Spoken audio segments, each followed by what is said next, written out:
산을 올라갈 때부터 도심으로서 떠나서 내가 가는 곳에 대한 설레임으로 그 산을 올라가는 느낌이 있어요. 레드카펫처럼 쫙 초대하는 그 길을 걸어갈 때 거의 8년으로 이제 거기에 이렇게 나와 있거든요. 그 산 밑으로 조망이 확 열리는 느낌을 아직도 생생하게 기억을 하는데,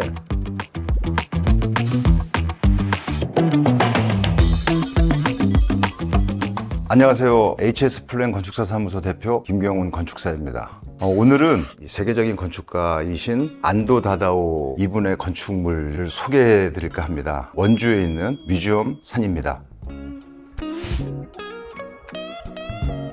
뮤지엄 하면은 박물관, 미술관이기도 하고 역사적인 가치가 있는 것들을 보관하고 전시하는 공간을 이제 박물관이라고 할 수 있는데, 뮤지엄 산은 위치가 산 거의 정상 위치에 있거든요. 그래서 이제 뮤지엄 산이라는 이름을 붙인 것 같아요. 뮤지엄 산을 소개하는 홈페이지에 가보시면 전반적인 내용들을 이제 여러분들이 보실 수가 있는데, 안도 다다오 선생님께서 그 사이트를 처음 방문했을 때 어떤 신선한 그 자연 환경이 주는 이미지, 거기에서 이제 여러 가지 영감을 얻으면서 이 프로젝트를 진행한 것 같아요. 거의 8년으로 이제 거기에 이렇게 나와 있거든요. 어떻게 소개를 해드릴까 고민을 하다가 이렇게 두 가지로 이제 좀 압축을 해봤습니다. 중첩된 시퀀스들이다. 그 다음에 빛의 향연이다. 뭐 이런 말씀을 드릴 수가 있습니다.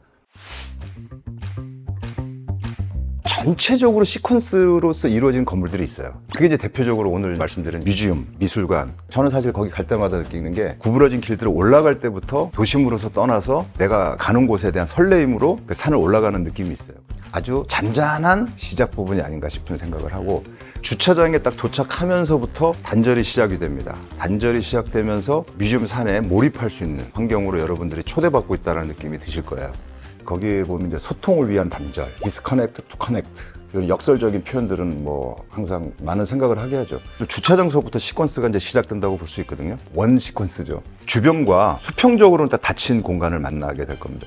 기하학적으로 원으로 딱 둘러싸인 주차장에 한쪽에 이제 웰컴 센터로 이제 들어가게 될 거고, welcome 센터에서부터 플라워 가든, 워터 가든 그 본관을 지나서 마지막에 제임스 터렐의 공간이 있어요.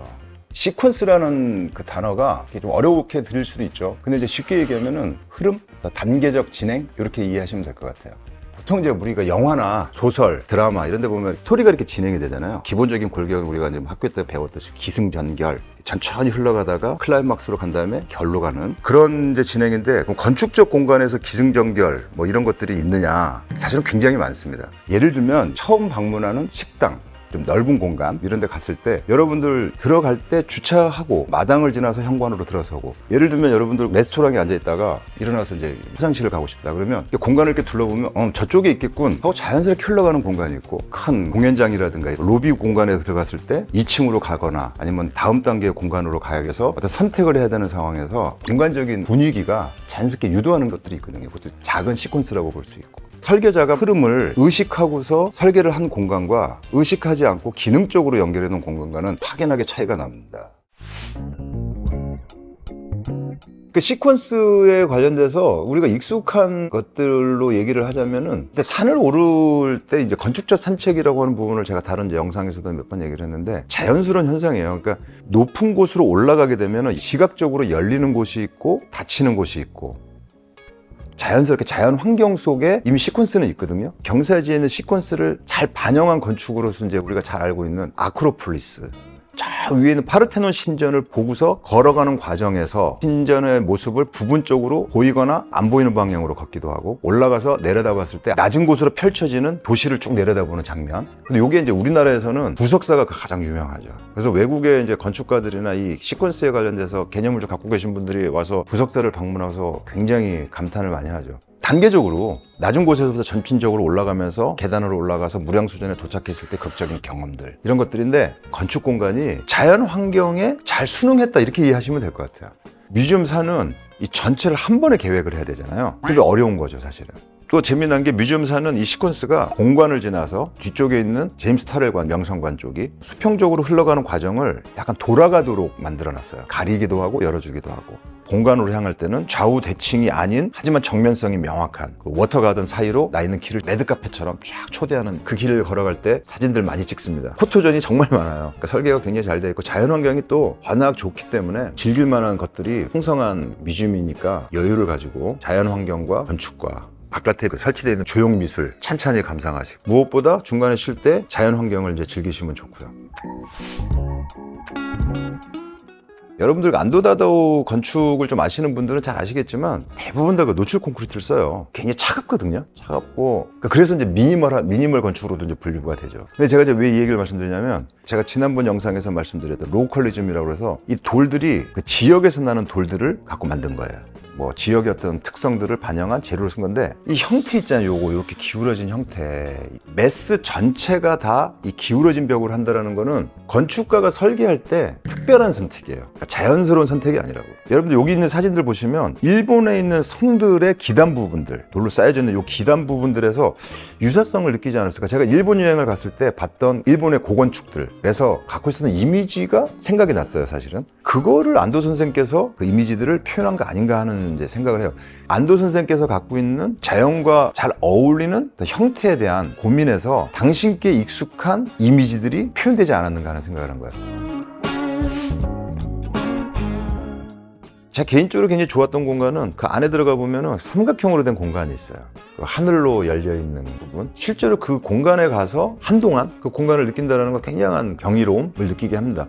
눈으로 느끼는 게 아니에요. 나머지 오감들, 미묘한 공기의 흐름, 냄새, 소리, 이 총체적인 오감이 만들어내는 이 공간감은 경이로움이에요. 사실 경이로움은 인간이 느낄 수 있는 가장 그 고상한 저는 감정이라고 생각을 하는데 제 생각엔 자연이 주는 경이로움을 쫓아갈 방법이 없어요.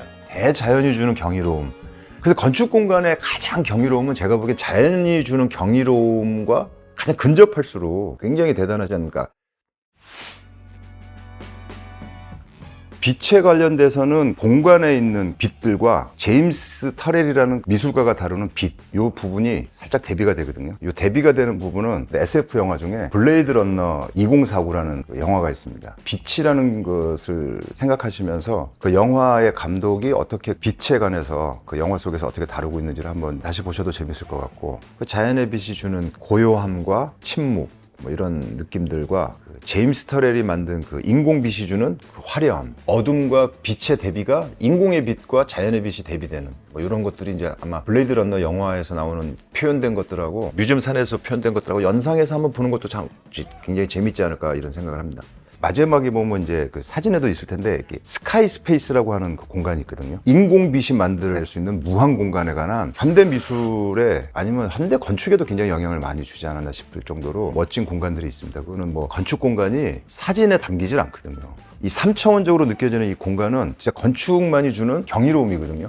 이 제임스 터렐관을 딱 마치고 마지막으로 이제 나와서 산 밑으로 조망이 확 열리는 그 사이트의 가장 극적인 장면이 펼쳐지거든요. 다행히 제가 간 날이 이제 날씨가 너무 좋은 날이어서 느낌을 아직도 생생하게 기억을 하는데 그 뮤지엄산의 클라이막스는 거기가 아닌가 싶어요. 그러니까 안도다다오 선생님께서 본관을 중간에다 두고 시퀀스 상에서 마지막 부분의 결정적인 공간을 제임스 터렐이라는 미술가에게 양보하지 않았는가, 뭐 저는 그렇게 이제 해석을 하고, 전체를 총괄한 건축가로서의 통찰력 뭐 이런 것들로 이제 판단이 됩니다. 우리가 이제 갖고 있는 어떤 아름다운 기준이 있어요. 이게 건축가들이 끊임없이 고민하는 거예요. 그래서 한때는 비례에 관한 거를 연구를 했다고. 그래서 고전 건축이 갖고 있는 비례를 갖다가 몇 대 몇 그래가지고 황금 비율 뭐 아주 쫙 얘기를 한단 말이죠. 근데 비율 얘기를 왜 하냐면 안도다다오 선생의 건물은 비례가 아름답다고 난 생각하지 않아. 그러니까 그분의 건축은 비례를 컨트롤하지 않아요. 근데 나머지 리차드 마이어나 이 다른 건축가들 있잖아요. 비례 감각이 기가 막힙니다. 여러분들 리차드 마이어의 그 유리 디테일을 보면 엄밀한 비례에 의해서 결정된 그런, 그러니까 이 다른 건축가들에 비해서 안다도의 파워는 어디냐면 심플함이에요. 심플함. 모든 것들을 기준으로 봐서도 심플함이 주는 그 명료함이 비례 없어도 뭐 괜찮은 건물인 거지 뭐. 형태가 강렬하면 비례가 없어도 되는 거죠. 예를 들면 우리가 그 DDP를 보셨잖아요. DDP는 비례로 컨트롤하는 게 아니에요. 그냥 그 형태가 주는 강렬함 때문에 거기다가 어떤 식의 개구부를 뚫거나 형태 요소를 가미해도 그 형태의 강렬함이 압도해 버리거든. 안도다다오 건축은 그 심플함이 주는 강렬함이 비례 같은 거 필요 없는 거죠. 여러분들 그 바쁘게 살고 있잖아요. 우리가 제가 이제 그 파주에 있는 그 미메시스 할 때도 얘기했는데, 시간을 내서 어디 한번 그 데이트를 하러 가거나 아니면 가족 여행을 갈 때 뮤지엄산 강력하게 추천을 해드리고, 여유 있게 미술품과 안도다다오라는 분이 설계한 그 건물과 천혜 환경 속에 놓인 그 건축물들을 즐길 수 있는 계획을 세우시고 한번 가셨으면 좋겠다는 생각 말씀드리고 싶습니다. 기획하는 것부터 8년 아마 그 이상 걸렸겠죠. 그 공간들이 너무 좋더라고요. 아쉽다. 싶다면 좀 멀다라는 거. 가까우면 더 자주 갈 텐데. 지금까지 그 뮤지엄산에 대해서 말씀드렸고요. 다음에도 더 재미나고 유익한 컨텐츠로 찾아뵙겠습니다. 구독과 좋아요 부탁드립니다. 감사합니다.